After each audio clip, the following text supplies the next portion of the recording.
All right, everybody, welcome back to another episode of Difficult Conversations by Supply the Why. This is a special edition because typically, if you follow us, we do our live shows on Monday nights. But this topic is such a hot button topic and it's so important, we just felt like it would have been negligent to let another day go by without addressing it. So tonight, we're going to be talking about the Roe v. Wade decision that was just recently overturned in the Supreme Court.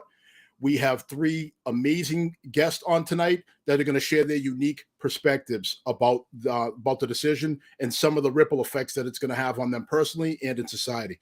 So first, I'm going to bring up Eric Atstupenas. I almost messed it up. How you doing, Eric? You got it, Dean. I'm good. Thank you. Appreciate it. So Eric, first of all, thank you for taking time away from your family and joining us. Could you tell us a little bit about yourself and what brings you here tonight? Sure. Yeah, Dean. So my name is Eric Atstupenas. I know it's quite the last name, but my primary role is a police legal advisor. I've been practicing law for many, many years now, and I've always been in that aspect of the practice of law. I've always worked with law enforcement. But one of the things that I think, or two of the ways that I think I can approach this topic is one from the perspective of my legal advising job. I spend a lot of time working with studying the Constitution. I consider myself a student of the Constitution. I'm an expert in nothing and a student in everything. But more importantly, I think I can approach it from the perspective of being a TFMR dad. We had to terminate our daughter for medical reasons. So I can bring a very personal story to you, and I look forward to sharing that with all of you tonight. So thank you so much. I'm honored to be here. I wish it was under better circumstances. All right. Well, thank you for that. And again, we are going to circle back to that, folks. Next up, we have Diane Kirkpatrick. Diane is a friend of mine and former colleague. Diane, say hello. Hello, everybody. All right, Diane, same thing. Could you tell us a little bit about yourself and what brings you here tonight?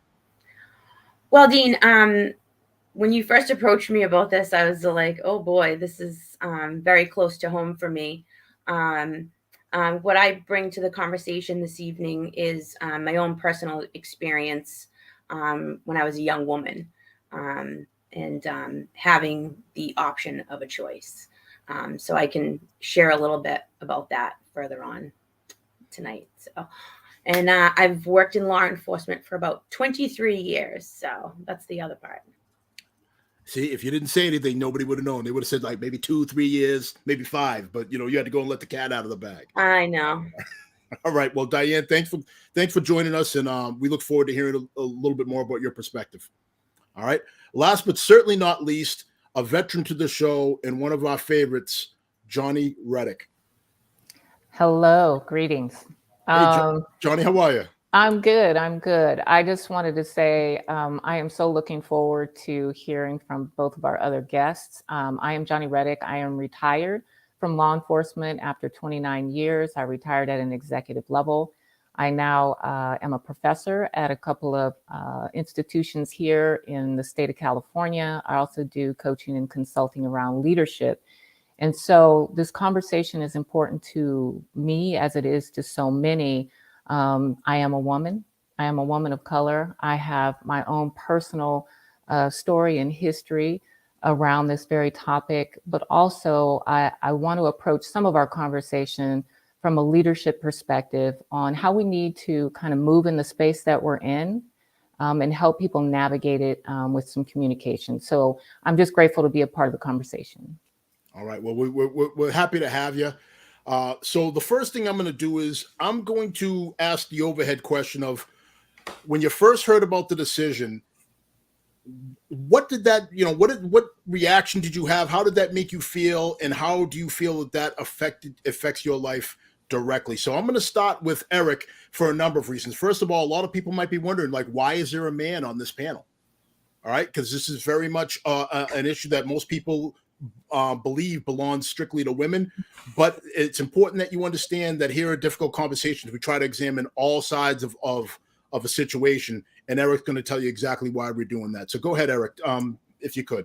Thank you very much, Dean. And I just want to say I want to thank you very much for holding the space to allow this conversation to occur and to allow me to share from my perspective my personal experience with termination for medical reasons. So I guess I should start off by providing a trigger warning to any of you listening that my story does involve the termination of a pregnancy. So if that doesn't feel like a safe story to hear right now, I totally understand. And you might want to hold that for another time. And our story begins several years ago. You know, we were trying to conceive for about 3 years, 9 months, and 26 days. Not that I have it memorized, before we actually received a positive pregnancy result. And in that time, my wife had gone through 2 medicated cycles, 2 IUIs, 6 egg retrievals, 4 embryo transfers, fresh embryo transfers, 1 frozen untested embryo transfer, 2 frozen tested embryo transfers, and countless injections. You know, I just can't believe her resilience and everything she went through just to get us pregnant. And so I have to say that, you know, our journey to creating our daughter, whose name is Hadley Maeve Atstupenas, was very much wanted. She was so loved, and she's still loved to this day. What had happened was, I thought the pregnancy was going well. My wife didn't feel the same way. She felt that there was something off, and I attribute that to maternal instinct. But sure enough, our world came crashing down when she went in for the fetal anatomy ultrasound at 19 weeks. And of course, it's in the middle of COVID. She has to go in by herself. And so I get the call, and you know, I'm just kind of watching everything, and everything looks fine. And so she says, yeah, the doctor left the room. They have to go look at things, and they'll be back, you know, in a little while. So sure enough, time's ticking by. It's going by, and nothing's happening. So I drive home, and I'm like, what's going on? She says, I'm still waiting. And the next call I get from her is a FaceTime where she is in tears, and she just says there's something wrong with her brain. And I said, what's going on? And so we quickly realized that, you know, there was a doctor who came in, did another ultrasound on her, and said that there was fluid on her brain. So Jill, being my wife, being the incredible strong woman she is, she immediately underwent more ultrasounds and an amniocentesis to try to determine what the cause of Hadley's brain malformations were. And so the next morning, we actually we had reached out to a Boston area maternal fetal care unit to get a second opinion. And you know, during that whole time frame, the initial doctor called and said that he suspected it was this rare condition called rhomboencephalosynapsis, which is highly rare. Not much has been written about it, but the results are awful. And we still tried to get into the Boston area hospital. We were able to do that. We went to that hospital. She went through another round of tests. She did more ultrasound, an MRI. And the following day, you know, we kind of gathered in our house with our parents to take the call with the fetal neurologist by Zoom. And, you know, she told us, look, you know, it's kind of a spectrum. It could be this, it could be that, but it seems like it's really bad. And, you know, she has something called ventriculomegaly, aqueductal stenosis, and other global brain malformations. She suggested that her prognosis was poor, and she just told us, hey, look, take some time over the weekend to think about things. So we took the next 48 hours over the weekend to draft what we call our 20 questions to clarify all aspects of what we're being told. And these are questions that as a parent, you never want to have to ask about your child. Like, you know, are they ever going to know who you are? Are they ever going to leave the hospital? Are they ever going to stand, breathe, eat on their own? And when we met with them the following week, the opinion was slightly different, and it was weird, and they weren't really clear anymore. So we said, you know what, that's it. We're going to a third hospital. So we went down to a prenatal pediatrics institute in Washington, D.C. area. You know, so that following Thursday, we ended up going down there. We drive down that day. They took us in. They did yet another ultrasound, another MRI. And it was later that day that the doctor got together with us, along with several members of his team. And we sat down, and he said, look, you know, your daughter's outcome is very grim. You know, if she does even make it to term, which is not likely, she's probably not going to be able to see or hear. She's never going to recognize us. She's not going to be able to sit, stand, walk on her own. She's never going to live independently. She's going to have a shortened lifespan. She's literally going to undergo medical procedure after medical procedure just to keep her alive, none of which are going to improve her medical condition overall. She's going to have uncontrollable seizures that can't be fixed or ameliorated by medication. and she's probably not going to be able to breathe or eat on her own and would be in pain and suffering during the entirety of her short life. So before we even got up from our seats, we knew exactly what we needed to do. And the doctor even told us, if there's something, if you're thinking about what I think you're thinking about, it's the right answer. And he says, you really have two options here. You can either bring your daughter into this world and all three of you will feel nothing but pain, or you two can take on the decision that I know you need to do and allow it so that Hadley feels no pain at all. And you will feel pain the rest of your lives, but you'll never pass that pain along to her. All she'll know is your love. So my wife was intent on delivering our daughter. So we ended up going in 23 weeks gestation. The cap is 24 weeks here in Massachusetts. So we used as much time as we could to try to get the information we could. And we went on February 18th, 2021. And on February 19th, 2021 at 2:08 p.m., Hadley was born. Surprisingly, she was born alive. And I happened to notice she was.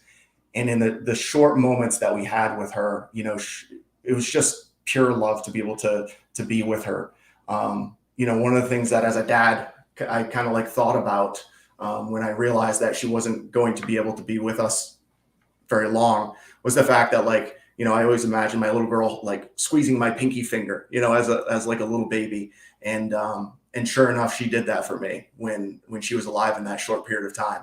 And that just filled me with such joy that I'll carry in my heart for the rest of my life. But we took the next 48 hours to stay with her, to sing, hold her, caress her. We, you know, dressed her, swaddled her, did everything that we possibly could. And, you know, I wanted to share our story. At first, it was obviously like, it was a difficult story to tell. But I think it's so important to tell people the story for a variety of reasons. I mean, from an infertility reason, 1 in 8 couples go through infertility. 1 in 4 babies don't make it. They're lost because of miscarriage or abortion or TFMR or stillbirth. There's a variety of reasons. And so this does impact us. This impacts everybody. And it's really, really important that we get together and we have these difficult conversations. So when I heard, you know, the overturning of the Roe versus Wade decision, that's immediately where I went to. I went to our own story, and the visceral reaction was just one of sickness, that there are going to be other parents in this world that no longer have that choice. And what would we have done if we found ourselves in that in those shoes?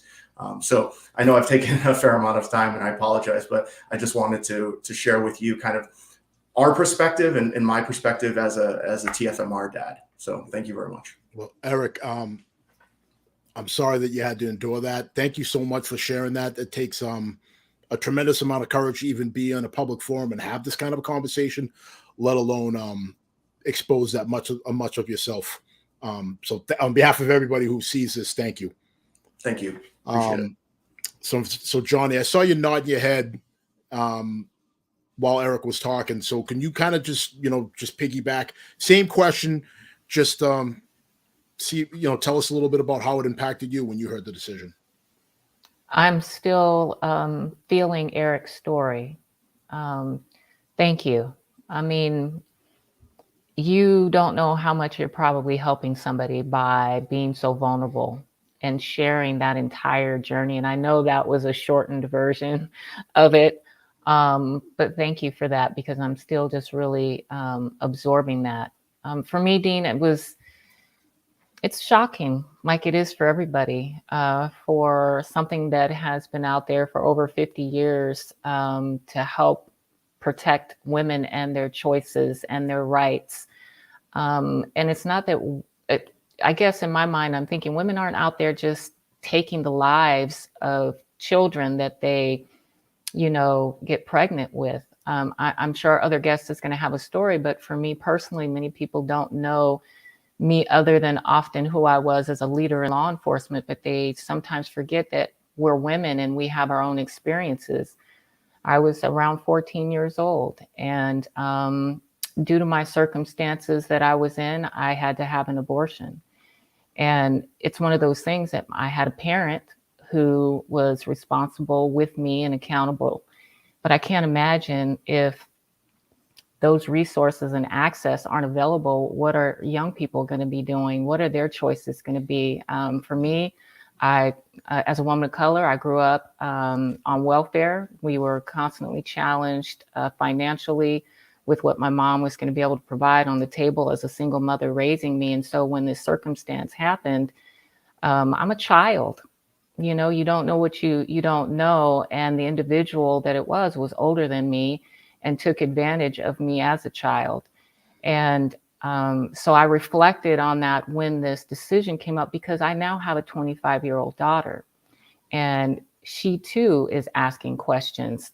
And so for me, on a personal level, it's very hard to comprehend that this has changed after all this time, and how are we going to move forward? But because I have a 25-year-old daughter, I want to have a positive interaction with her to give her hope that this isn't the end of, you know, the possibilities of, you know, you being able to have rights over your body, but we do have to navigate the moment. And I guess the bigger concern that came from her, and I have a 30-year-old son who's married and has his own son, so I have a grandson, is, Mom, what other rights do we need to be worried about that could be taken from us? You know, because his wife and him are having the conversation, can be taken from us in our country, in these United States of America. And so it's creating this bigger conversation and worry and fear and concern. And then I have individuals who are reaching out to me because they're leaders in organizations who have employees where they have benefits that they've always had. But now, what is that going to look like for them? What's that security for them going to be like? And then also, how do you have these conversations? And do you say anything if you're a leader in an organization? And I will say that you cannot remain silent. This is a topic in a conversation where leaders in whatever industry you're in, you're going to have to figure out how to navigate it. It doesn't have to be standing on a, you know, a stage and, you know, blaring out what you think, because that could go very wrong. But it is where you need to get with your HR specialist, maybe your legal advisors, and start thinking about how you're going to approach this. And so that's how it impacted me, and a little bit that I can share. Well, all well put. You're already thinking ahead, because we're gonna circle back to the ripple effects and what else could end up being re-examined that could cause damning effects on society. So we're gonna stand by. We're gonna come back to that. Diane, same question. How did this affect you when you heard about it? And does this personally, does this hit you personally in any way? Yes, thank you, Dean. Thank you, Eric and Jonni, for sharing your stories as well. I can resonate with you, Jonni, in the aspect that I was very young. I was 19 when I made the decision to have an abortion. I wasn't in the ideal situation that I could afford to raise a child, things like that, not in a very good relationship at the time, you know, all those things that happen at young in life. And so I didn't know what to do. And I was bombarded with information. But I was grateful for the information that was available to me and all of the options. And to me, that's what pro-choice means, is knowing what my options are. And I made the choice that was best for me. When this happened, it was overturned. I just really reflected back to, like, what would my life be like right now if I did not have that choice? And I don't think I would be where I am today.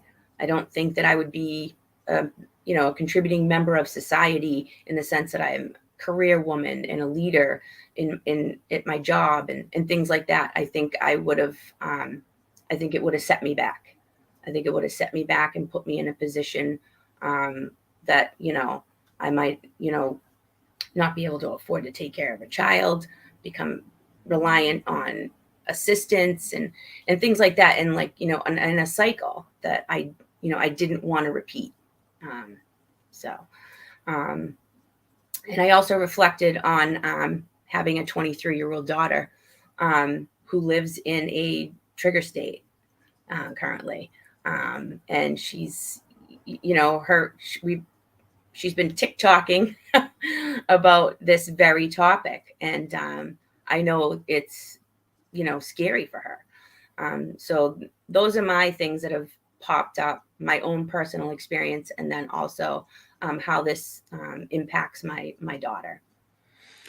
Well, again, Diane, thank you so much for sharing. Folks, if you're just tuning in, you're just joining us, this is Difficult Conversations by Supply the Why.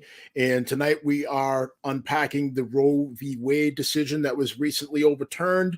I'm here with Eric Atstupenas, Jonni Reddick, and Diane Kirkpatrick. If you want to contribute to the conversation, please put your comments in the chat. If you are on Facebook or YouTube, you can go ahead and do that. If you're on LinkedIn, sometimes there's an issue with us being able to see the comments. So if you have the ability, please jump on either Facebook or YouTube and contribute to the conversation. So as we're rolling along here, let me ask you this. What are some of the ripple effects that the overturning of Roe v. Wade is going to have on society? So I'm going to go to Eric first. So Eric, if you could just break it down just as succinctly as possible, like what else do you think is going to come as a result of this? Because as we all know, these decisions don't just happen in a vacuum. They take other things in with them. So please tell us what else you think could go wrong with this or go right. Yeah, sure. Mostly wrong, Dean. I'll be perfectly honest. The challenge for me is somebody that's personally impacted by this decision. And so when I read it, I've read the whole decision twice now, all 213 pages, because I'm trying to approach it from, try to take out the ego, set that aside, set aside my personal feelings, and try to read it through like my, the legal eyes. And I got to tell you, there's just no valid reason for this decision that I can find supported in the law. And I think the dissent did a phenomenal job. The problem here is that most of the decision of the opinion of the court focuses on the fact that the rights to obtain an abortion didn't exist at the time that the 14th Amendment, the Due Process Clause, passed, right? When that was ratified back in 1868. So the claim is, that didn't exist at the time. Therefore, it's not something that's rooted in the American history, and therefore is not something that we can kind of find within the missing prints of the Constitution. But if you say that, then so too falls away every other right that didn't exist at the time of 1868. And in fact, I think Justice Clarence Thomas's concurrence gives us, that idea that if he had it his way, there is no such thing as substantive due process, which is where this right to abortion is founded, right, from the Griswold case. So, Eric, can I just stop you? Can you talk about substantive due process a little bit for those of us that aren't attorneys? And sure, yeah. Okay, so just break that down a little bit. Yeah, so in the 14th Amendment, right, when that was ratified, it creates this idea that everybody should be entitled to life, liberty, and property, right? So what it does is, and it provides that you can't remove that without due process of law. So what the court has found is that, there's one thing we call procedural due process, meaning you can't have something taken away from you, like your life or your freedoms to just be out in public without being subjected to some sort of notice and opportunity to be heard. That makes perfect sense. What the courts have done over the years, though, is they've looked at that term liberty and they said, that means something, right? It's kind of like when we look at the First Amendment and what speech is, right? We know it means something, but it's going to take some time to figure out what that means. And the thought process is that when the framers wrote the term liberty, it was meant to be something that would expound over time, right? We know that the Constitution was written in a way so that it was meant to grow and evolve over time as society advanced and as technology advances. So that term liberty was also supposed to be one of those terms that advanced as society did as well. And that's where we find this substantive due process thing to provide us rights like the rights of parents to raise children as they see fit, the right not to be sterilized without your consent, the right against forced stomach pumping, the right to interracial marriage, adult use of contraception, the right for extended family members to share a home, the right against forced surgery, the right against forced administration of antipsychotic drugs, the right to consensual sexual relations in private, and the right to same-sex marriage. Now, the Clarence Thomas specifically called out like 3 of those rights. He specifically called out the right to same-sex marriage that was granted under Obergefell only in 2015, the right to consensual sexual relations in private under Lawrence versus Texas. And then last but not least, the right to obtain contraception. He specifically called those out, saying that he doesn't believe substantive due process is something that is really founded in a constitution, and that as a court justice, he would have a duty, if they were to be considered or reconsidered by the court, to say that those rights don't exist either. And now I have to say, like, the majority calls out several times that, hey, we're not saying this impacts anything other than the right to abortion, but the legal analysis they use can seriously be used to undercut all of those rights. So I, as a legal guy, as the constitutional dork, I get very concerned about that, I have to say. All right, so I'm going to pause you there, and I'm going to go to Jonni, because I know that, look, Johnny's got something she wants to share. Go ahead, Jonni. I was just listening very intently, because oftentimes where we're getting our news is a concern, which affects, right, how we feel and how we're influenced by everything that's going on. And what I appreciate about you, Eric, is you're just giving the facts. You're giving the facts based on, what you've read, and giving us a legal standing and understanding and grounding on what is there, right? Because when I listen to the right or listen to the left on whatever those news are, it's very dramatized and sensationalized, and it's charged with so much emotion, when you have just said what they've said in so many different ways is the concern for our constitutional rights, period. And he's called out 3 of those that could be at some point also in consideration. But I guess what I was leaning into, Dean, is this has such big implications for us and our democracy, for us as people, as Americans, and, for us as just leaders in our positions that we are, because a lot of the people that you have listening to you look for leadership, guidance, and wisdom from Supply the Why through these difficult conversations. And I was just in my mind thinking, we don't have those conversations in the workplace that have to do with these dynamics. And I know I said this offline, but these delicate dynamics that have to do with something so sensitive as this, but so many other topics. But this right here is a conversation that someone like an Eric can help people. And so I think it's fantastic you have him at your organization that can help navigate the facts. People just need to understand the facts. We're not trying to sway opinions or beliefs, but when you deliver the facts and people can take that and begin to reason for themselves, then they might make different decisions. But we don't give the facts a lot, because sometimes we don't talk about it. We let the narrative become the narrative, and then we just room and Jonni, I think you froze up there. So what I will do is I'm going to go over to Jonni. All right, we got your back. You froze up for a little while there, and it's too bad because you were getting emphatic. You got the hands involved, the whole line, and you just froze. So if you could just really quick, just maybe the last 15 seconds of what you're saying. Thank you to the Erics of the world for the facts, because that's what we need when we start trying to have communication. And that helps create clarity. And that helps us to be able to kind of navigate the moment that we're in. So thank you. All right. So I'm going to bounce over to Diane. So Diane, same question that I was asking Eric about any additional ripple effects that the overturning of this decision will have on society. And then Jonni threw gasoline on the fire by bringing up the clarity aspect, or the lack of clarity aspect that a lot of these type situations seem to have. There's people's viewpoints, but it seems to be kind of muddled in with a lot of extra. So if you could just talk a little bit about that. Another thing that I had contemplated bringing into the conversation, I'm coming up on 1 year of being a breast cancer survivor. In that realm of being a breast cancer survivor, there's medications that I have to take, which excludes a lot of other options for birth control. And so I don't think people really look at the far-reaching, what's the word I'm looking for? It's just so far-reaching that this decision is affecting people's ability to make everyday choices in their individual personal lives. Unintended consequences, maybe? Just throwing that out there. It seems like that's kind of where you're going, that there's far-reaching unintended consequences of this Possibly. I decision. mean, but I feel like this is the Supreme Court, so they should be looking at all of everything. Eric's story, Jonni's story, my story, anybody else on the planet's story, because everybody's story is unique.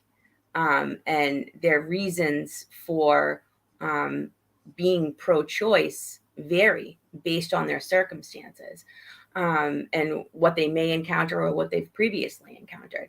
So I love that Eric, like Jonni said, that he was very factual. It's because it's really, you know, I'm on social media and everybody's fired up on both ends of the spectrum. And it's like, how do you get through the muddy waters of what the reality of it is? And the reality of it is people being able to live their lives, and make their own decisions and choices that work for them. And not because this one says that this is what you should do, or this one says this is what you should do based on whatever the belief system is or reasoning.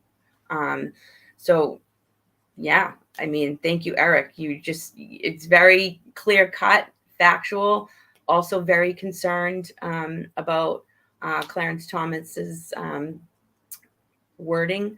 I started to think about people I know, you know, that would impact. And I was like, oh my goodness, where are we? You know, I saw a funny meme that said, set your clocks back 50 years, everybody. And I was like, yeah, that's what it feels like. You saw that. I saw one that said, snip, snip, men, snip, snip.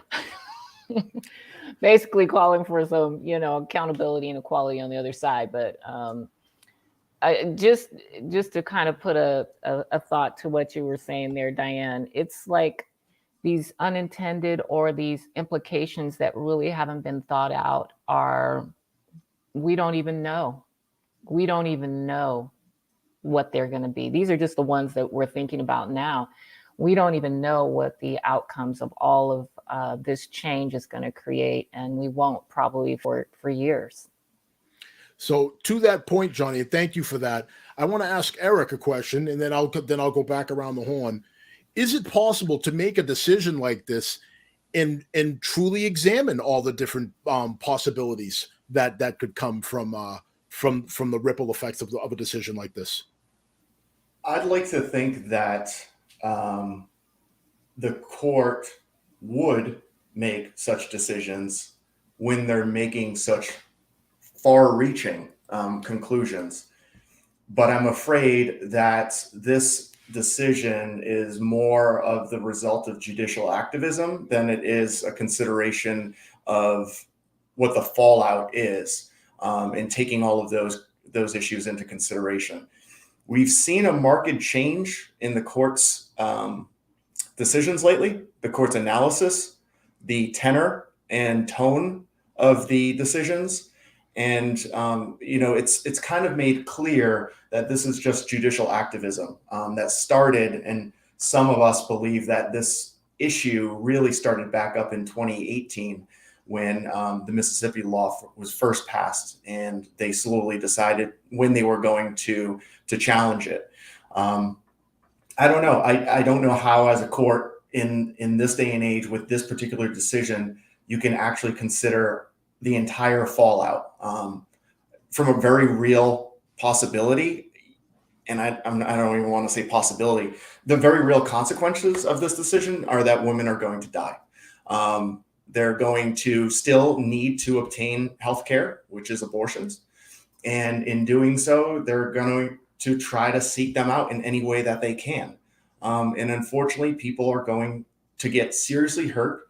Some will die, and some will be burdened with the financial consequences or the emotional consequences of having to endure going through a pregnancy that, you know, they don't necessarily want for whatever reason. And the key here is that they have the choice to make that decision. And Diane, you kind of brought this up talking about social media and the idea of how polarizing it is. And, Jonni, too, you had talked about with the news, everything's so polarizing because it's all like pro-life versus pro-choice. But I think we have to work on changing the dialogue. It's not pro-life versus pro-choice. It's pro-life versus anti-choice, or it's pro-life versus pro-abortion. It's not pro-life versus pro-choice. Pro-choice was the middle ground. That was the option. And Justice Kavanaugh said that, well, no, we have to get rid of that because we have to set the clock back to zero. No, the clock was at zero. The no-sum game is that everyone has a choice. So if you choose to have an abortion, you have the right to do so. If you choose to bring somebody in, you have the right to do so. And that's one of those concepts that we hold sacred in our U.S. Constitution. I have the right, I have the choice as a citizen to speak on public matters, of matters of public concern in a public forum. I have the choice, if I'm arrested, to remain silent. I have the choice to have a jury of my peers decide my case against me. I have a choice whether or not I want to carry a weapon under the Second Amendment. It's all full of choices. And that's really the zero sum. That's really the zero on the scale. So I think we need to do a better job of saying, hey, it's not necessarily two ends of the spectrum. The pro-choice is really the middle of the spectrum. That's giving everybody the right to do exactly what they'd like to do, consistent with our Constitution. So what you're saying is you get people from both sides. We get together. We have a conversation where both sides get to express their views. And somewhere in there, there's some middle ground to be achieved, right?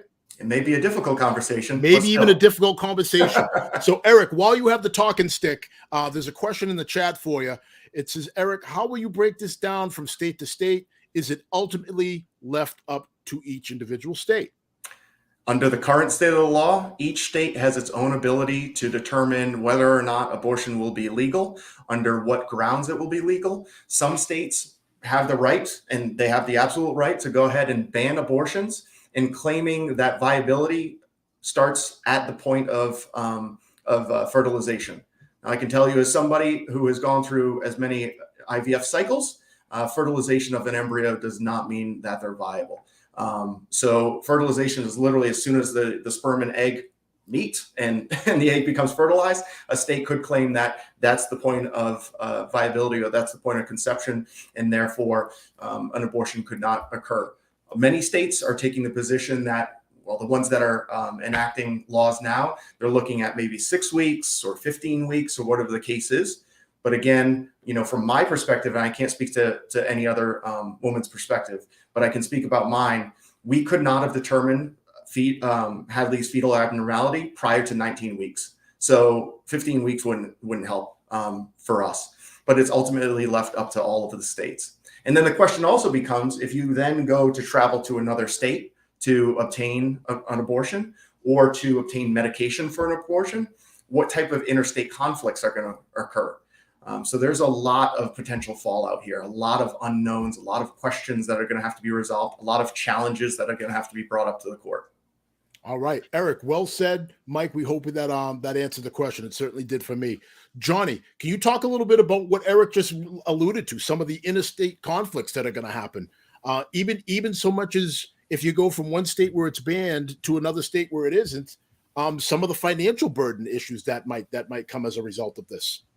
Well, that's obvious. That's an obvious challenge. What I'm hoping is there's so much awareness because of social media. So we have negatives and positives, but social media has amplified every message and changed the way they influence key people who make decisions, important people. So possibly there could be some things that rise up in grassroots ways or even bigger ways that might be able to help people who need the help they need to get, versus it being, I think about my mother even, she was born in 1933, she's passed now, but she had family members who, needed or needed to have an abortion or wanted to have an abortion, but they didn't have any of those resources. It was all illegal to do those things. And like Eric was saying, people are going to die trying to find resources and services. So possibly this might be an opportunity also for those to stand up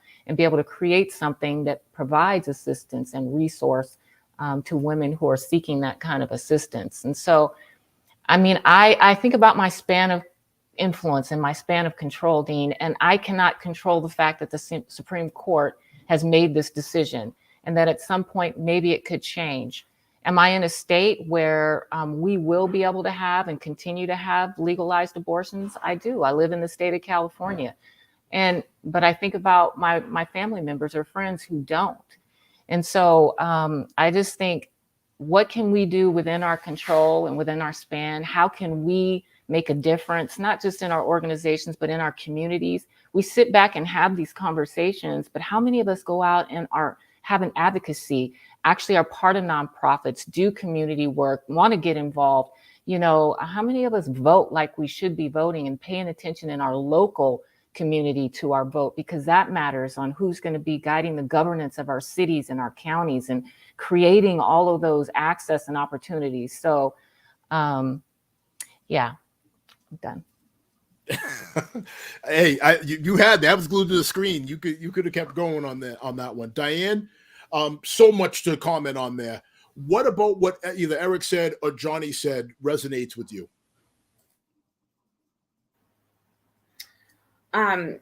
What Jonni just mentioned about grassroots things. I mean, you know, I'm always on social media, and it's already happening. I've seen things out there that says, "Hi, my state is a safe camping state. If you're going to go camping, you can rest at my house before you travel back," and things like that. So it's already happening. People are already like subliminally putting things out there to like start, because this is an immediate thing in many states.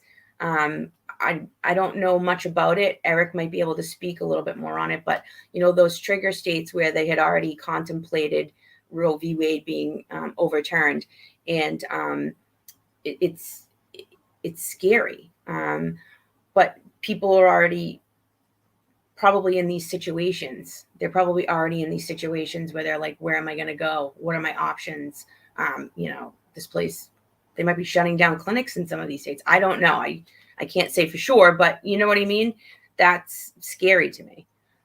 So Eric, you brought up, Diane, thank you for that. You brought up a good point. And Eric, could you talk a little bit about the burden of being a trigger state right now? What exactly that means and how that works? And what I want everybody to think about is, because everybody at some point we've all had some piece of law enforcement in our lives. Who enforces this? So please, Eric, if you would. That's an interesting question, Dean. So, I mean, I can tell you from my brief research that the states that had trigger laws that went automatically into effect, meaning as soon as Roe v. Wade, or as soon as the Dobbs decision came down, immediately Arkansas, Kentucky, Missouri, Oklahoma, South Dakota, and Wisconsin obviously went right on board. I don't know exactly what those provisions are, but they do in some regards limit the ability of a woman to get an abortion. Obviously, Mississippi is one of those trigger states as well, but I believe that under their law, it needs to be 10 days after the decision by the Supreme Court or the time it gets certified by the Attorney General. There's Wyoming, North Dakota, Idaho, Tennessee, and Texas all have laws that will take effect. I think it's 30 days after the decision. Louisiana and Utah have one that's kind of like tied up right now. And I think there's actually in Alabama, Ohio, and South Carolina have laws that are kind of tied up right now. So essentially what had happened is that, you know, in each of those states suddenly, particularly, you know, Arkansas, Kentucky, Missouri, Oklahoma, South Dakota, Wisconsin, Mississippi, in those states, we have individuals now that are automatically subjected to that state's interpretation of to what extent a woman should have a right to have an abortion. And obviously that just that disparate treatment of women and how each state can look at it and say, well, we're only going to consider women to be this much of a person, apparently. So it's really concerning that, you know, we have these laws that are automatically in effect. You know, I think Jonni and Diane, you brought up great points that right now is the time to get active, to be active. to go out and wave and hold the posters and stand next to our sisters across the country, because it's really scary, like what's going to happen. So it's important for us to go out now, to be together, to advocate. And maybe there's something that Congress can do. Maybe Congress can codify this. Shame on them for not having codified it for the past 50 years that Roe v. Wade was a law, or was case law at least. But Congress can still act. And so we can urge Congress to take that action. And I think that's something where we need to advocate on behalf of all of the women in this country now more than ever. All right. Jonni, what say you? Yes, Eric. That's what I say. That's what I say. I say is yes. But I wanted to just kind of put this out here in the law enforcement space, Dean, because our sisters and brothers across the country are going to have to face the ramifications, as they have with all the protests that have started up. And I just would, if we have those that are listening that are law enforcement or are the community, this is one of those protests where we don't need to come in violence. We don't need to come as law enforcement like we feel like we need to be militarized. Yes, we need to be protected, but they are not the enemy that are out there in these protests. These are people that are in pain. They're in fear. Their rights are being removed. Things are in jeopardy. So yes, we will have, like we know, there's always a faction of people that come out to be disruptors. And, we've got specialized teams that are trained to go in and pull them out and extract them and allow the peaceful protesters to protest. But this is a time of, to me, of understanding and compassion and a level of humanity and human dignity that we need to express for us as law enforcement and for us as people in the community, because there's too many protests that end in violence with people getting hurt. And then, all those outcomes that we have to investigate, right, at a leadership level, and the optics on law enforcement. Law enforcement is called to do things that the regular citizen is not. And the community has to understand that often law enforcement is the extension of things like this. And now they have to go out and protect and serve everybody to be able to assemble and have their First Amendment rights. And so I just want to strongly say how much I support our sisters and brothers in blue and all of those that are out there protesting. These are just such, I don't know, they're volatile and sensitive and emotionally charged, and people just need to be cognizant and emotionally intelligent when they are wearing that uniform and going out there to do this job. So, Jonni, I'm going to throw another pot onto this question really quick. You are in charge of XYZ police department in one of the trigger states.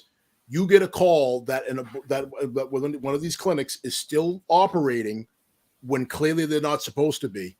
Someone calls you, wants you to do something about it. What do you do? Like, how do you prepare your people for that? Well, preparation should be, I think I mentioned in the beginning, it's part of communication. It's already having these conversations, not just me as the leader of the organization, but making sure my chain of command is having those. That although we're going to have to go out and be an extension of the law, because that's what we do, it's how we go out and be the law enforcement officers that we need to. We don't need to rush in and shove people around and beat people up and go out and, curse at them and handle things that way. We can go in and maybe just like we would if it was civil unrest for something else, maybe there's somebody we can talk to and say, hey, can we have a conversation and see how we can kind of do what we need to do for your employees, for everybody that's here, so we can take, if there's protesters, there's a lot of different strategies. We don't just have to barrel in and be responsive. So let me take the protest piece out of it for you and then Diane. So no protesters. They're just calling and simply saying this place is still operating. For example, very much like the mask mandate.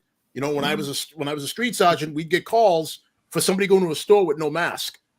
And it's like, well, what do you want us to do? Like, we go and we tell somebody to put a mask on. They tell us to, go, expletive off. Then what? Now what? Where do we go from there? That's what I'm talking about. That kind of a situation. Well, for me, when I'm thinking of the law enforcement leader hat, if I am called and we have to be responsive, then we have to take some type of action. But this is where our whole decision-making continuum can happen on what that looks like when we respond, or how I'm going to have my staff respond. And so this is, to me, this higher level of policing that you've had on many of your episodes before, that we need to continue to encourage from our line level all the way through our supervisors and managers on how we go out and we conduct business, and how we treat people with procedural justice, and how we're communicating at a professional level. That's why this has to be a professional profession. I say that all the time, because this is just another one of those opportunities for us to be able to do better, especially when we know better.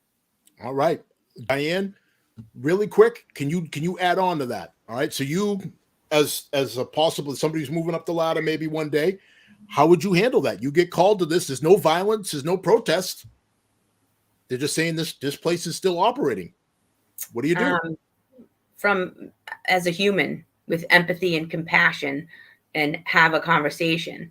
I think anytime you approach any kind of difficult topic or situation with empathy, let the other side be heard, and navigate it that way, they'll be more receptive to cooperating with what you're trying to accomplish on a scene. So, and that's just any kind of call, so I'm a big proponent of that. And Jonni was right. I'm going to say it. Women are She usually is.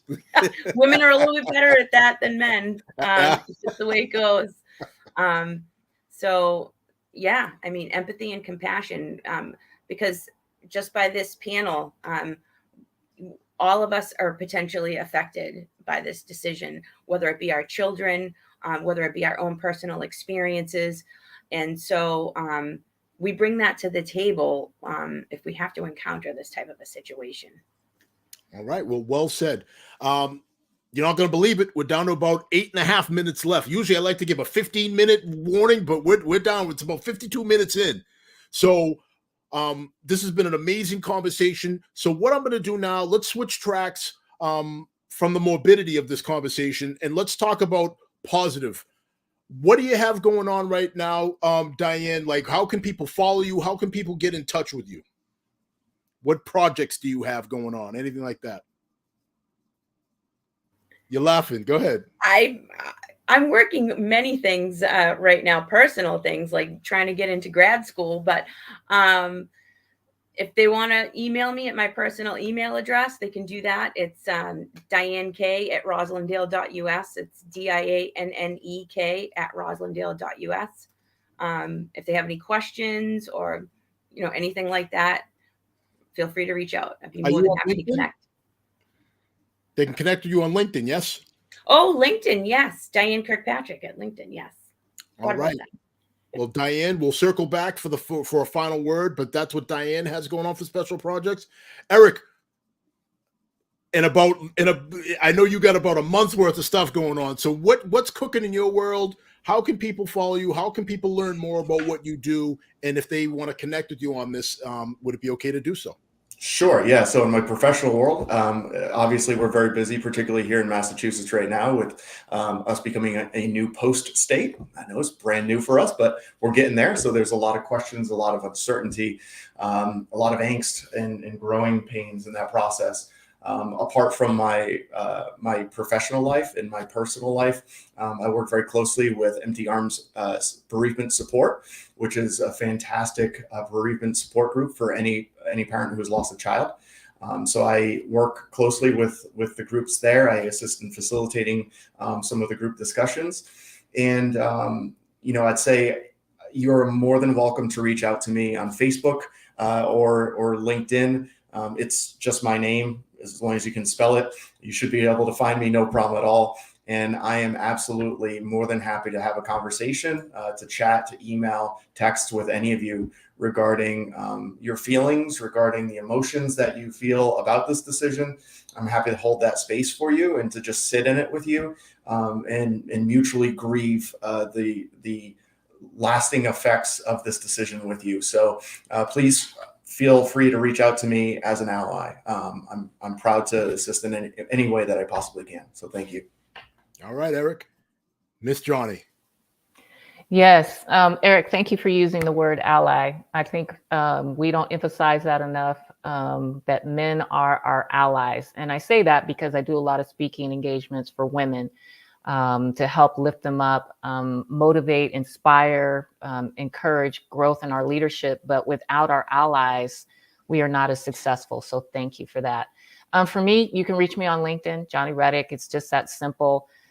There's no particular project that I'm working on that's significant enough for me to bring up in this particular conversation. But what I want to, because this is so powerful to me that all of the rest of that, it just sounds like work, is to encourage anybody that's actually taking the time to be engaged with this conversation to reach out to any of us here to further the conversation. But also, when we are engaging in our social media space, take time to engage in the social media space, to make comments, to share your thoughts, to tag us and bring us into your conversation so that we can support, be advocates for you as well. And that's one thing that, Dean, you do absolutely fantastic in your social media space, because this is how we stay connected these days. And so I just wanted to advocate for that. And again, just thank you for having me here. This has been absolutely amazing. Folks, again, this is Difficult Conversations by Supply the Why. If you found this conversation to be helpful, if you are having a difficult time trying to figure out how to even begin these conversations, that's why we do this. Sometimes instead of you having the conversation yourself and not knowing how to start, maybe you sit down with a friend or with a family member and you just watch this and let this what we've done here be the catalyst for your conversation. There's so many different ways to get in and out of these conversations and to leave with your relationship intact. And that's the whole reason that we've come together. And that's why Supply the Why started in the first place. So if you found this to be helpful, please subscribe, like, share, and comment on any of the social media platforms. We're on Facebook, we're on LinkedIn, we're on YouTube. And every little bit helps, and every little bit helps us get the word out there and gets awareness out there. So, folks, that's going to end it. We're going to end a little early tonight, a couple minutes early, because there's just no way we could introduce another question and keep it under an hour. So, with that in mind, thank you, Eric. Thank you, Diane. Thank you, Jonni. You've been amazing, and I can't thank you enough for again taking the time away from your family, from your jobs, and all your special projects to do something extremely courageous and put yourself out there for this very difficult topic. So thank you very much. Thank you. All right, everybody, that's going to do it for us tonight. Thanks for tuning in. And as always, #Supply the Why. Good night.